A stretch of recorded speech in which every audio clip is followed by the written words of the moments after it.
If there is one place on this planet that reflects our fantasies and our blind spots, it's Antarctica. I'm a YRA, and today we're traveling not with a ship, but with our minds into the frozen south. Not to chase clickbait, but to separate myth from possibility and conspiracy from the questions that truly matter. Stay with me, Antarctica, the coldest, emptiest, most unforgiving continent on Earth. For most of human history, it didn't even exist in our imagination. Now, we see it on every map, yet it still feels like forbidden territory. You can't just walk in, there are treaties, restrictions, and military no-go zones. And every war, real or imagined, raises the same question: what are they hiding? Ancient civilizations, secret Nazi bases, alien worlds buried under the ice, an ice wall surrounding a flat Earth. The internet loves these theories. But the real story of how humanity even imagined Antarctica is already mysterious enough. 2,000 years ago, a brilliant scholar named Ptolemy, working in the legendary Library of Alexandria, proposed a great southern land. He called it Terra Australis Incognita, the unknown southern land. He never saw it. No one had. He simply reasoned that if the Earth is a sphere, and most of the known land was in the northern hemisphere, there must be a massive continent in the south to balance it all out. It wasn't a divine revelation. It was just ancient logic and a mistake that survived for centuries. Mapmakers kept drawing this imaginary continent, turning a simple theory into a powerful myth. And ironically, today's flat Earth ice wall claims are just recycled versions of those same ancient misunderstandings. The internet didn't discover them. The Greeks did. Now, jump forward to 1513. The Ottoman Admiral Piri Reis creates a stunningly detailed world map. On its lower section, a strange landmass appears just beneath South America. Many people today look at this and claim that's Antarctica without ice. Proof of a lost ancient civilization. Forbidden knowledge. But when you actually overlay the Piri Reis map with modern geography, the truth is much simpler. It's Patagonia and Tierra del Fuego, the southern tip of South America, stretched and distorted because the coastline hadn't been fully explored yet. Piri Reis himself explains his sources. He compiled his map from older maps and sailors' notes. There were no aliens, no Atlantis, just human error wrapped in modern fantasy. Then, in 1531, a mapmaker named Orontius Phineas draws a southern landmass that has an uncanny resemblance to modern Antarctica's coastline. How was it a wild coincidence? Brilliant guesswork. A lucky blend of ancient myth and new geometry. The truth is, we don't know, and it's this exact uncertainty that later inspired the historian Charles Hapgood to propose his explosive theory. Hapgood believed that a highly advanced civilization once existed in the far south, before the last ice age.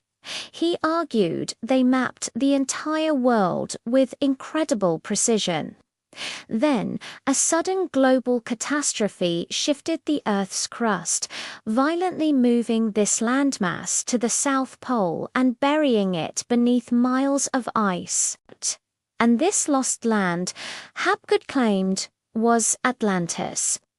Decades later, science confirmed plate tectonics, the slow drift of continents, but it has never supported Hapgood's idea of a rapid, catastrophic Krusto shift.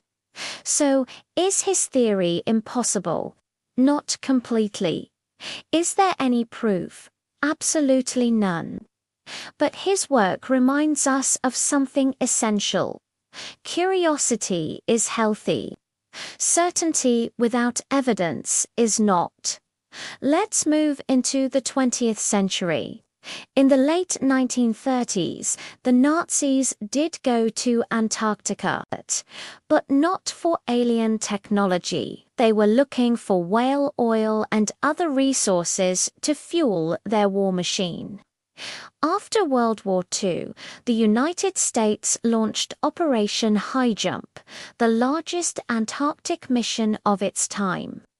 This single event sparked decades of wild fantasies, Nazi UFOs hiding in secret bases, entrances to a hollow Earth, Admiral Byrd meeting advanced beings and discovering a lost civilization. You'll even find supposed lost diaries describing an inner sun and lush landscapes. Except none of those diaries have ever been authenticated. Not one original copy has ever been found. And if you listen to real interviews with Admiral Byrd, he talks about climate, strategic resources, and science, not extraterrestrials. The pattern repeats itself. A real event occurs, a few details go missing, and a mythology is built on top of the gaps. This brings us to the Antarctic Treaty. In 1959, 12 nations, including the US and the Soviet Union, signed a historic agreement, now joined by dozens more.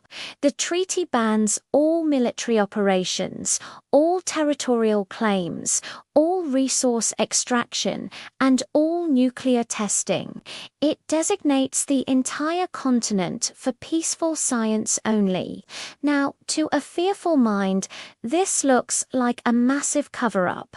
But to a strategic mind, it looks like a brilliant way to prevent a resource-driven world war in one of the most dangerous environments on Earth.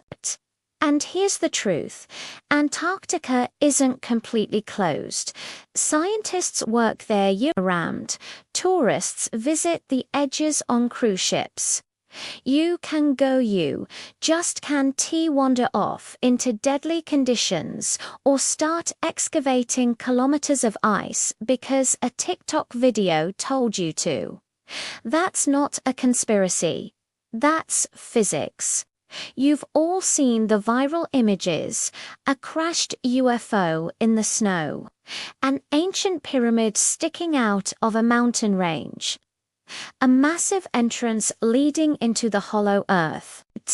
But when you look closer, most of these are just rock slides, sharp glacial peaks called nunataks, meltwater caves, or simple Photoshop, are some of the natural formations strange and beautiful. Yes, but does mystery equal proof? No. Dantino is not the same thing as it must be aliens. But here is the real mystery. Here is what truly deserves our attention. Antarctica hides a landmass larger than Europe.